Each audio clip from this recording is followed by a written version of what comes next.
Hi, it's Felicity and welcome back to the Language and Communications Mastery Insight series. Today I want to talk to you about the agent in the sentence, and I want to talk about that because both in spoken word and the written word, the agent is the person who is responsible for whatever actions we're outlining. Why does that matter in a boardroom setting or within business communications? It matters because there are very often occasions when we either don't want to put our hand up and accept responsibility for something on an individual basis or on a brand basis, or because we're having to make some statements perhaps to someone like a client and we don't want to be seen to be personally accusatory. We don't want to be combative in our language. And it works just as well, actually, removing the agent, it works just as well when you're communicating with your team, if you're looking at being empowering rather than disempowering.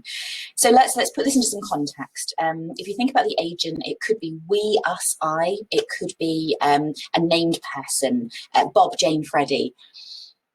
The agent is the person taking that responsibility. So rather than saying, have you done the board report? When can I expect a board report from you? You might choose to say, has the board report been completed? Is the board report ready for preview, ready for review? All I've done, I've very slightly pivoted that sentence. I've taken out the you and the I, and you'll hear in that example alone, it becomes very much less accusatory. Now, you know, we're a sensitive sort in business as humans, all of us.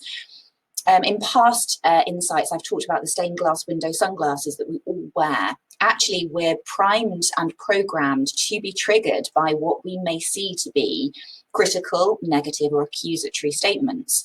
So by saying, you know, is the board report ready, particularly in writing, when you can't hear the associated nuances of voice, I could very easily read that as a criticism of, you know, well, why haven't you done the board report? You should have done the board report by now. So it's very much easier to say and to put the onus on this neutral third party, the board report, almost making that the entity in its own right. You know, is the board report ready for? It becomes very much less accusatory. There's no personal relationship between me and it. It is just a thing. It's also very useful if you're writing a customer service email, for example. So perhaps I've had a very negative experience with a brand. I've complained about the service that I received in a restaurant. Now, the restaurant manager could email me back or could phone me and say, I am so sorry that Sally, the server, provided you such poor service. They could instead say, I'm so sorry that you received such poor service. Or they could remove the agent from that sentence, spoken or written, and they could say, I am so sorry that you did not receive the service that you should have. I would love to do something about that. Now you can see there, what I've also done at the same time is I've actually gone from the negative and the negative again and actually into the positive. So what I've talked about isn't what I received, which was poor service. It's what I didn't receive, which was the good service that I deserved.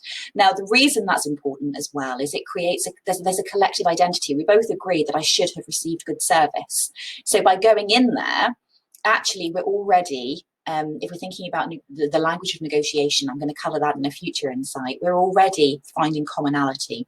So just remember, when you remove the agent of a sentence, you take away the risk of blame, take away the risk of criticism, and you also helpfully remove yourself or a brand from the quite literal physical connection with what's happened.